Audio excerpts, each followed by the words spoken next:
ஒரு முறை பக்கத்துல போய் நம்ம வண்டியில பெட்ரோல் வாங்க சொன்னாரு. பெட்ரோலாம் வாங்கியாச்சு, வண்டி தான் கொஞ்சம் டேமேஜ் ஆயிடுச்சு. நம்ம வீட்டுல போகிறோம். என்னைய ஓட சொன்னா உருட்டுற? டிராபிக்ல அப்படித்தான் தம்பி போகணும்.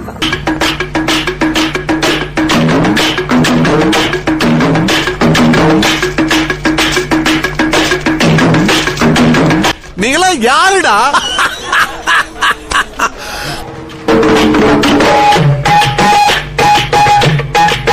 Summer season ஆரம்பமாயிடுச்சு.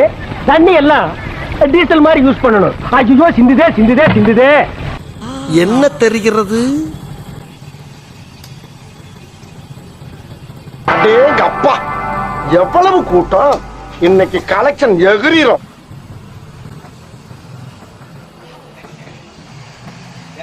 இங்க படுத்துற நிமிஷம் நாள தாங்க முடியலையே. டாஸ்க் சிறப்பா பண்ணிருந்தா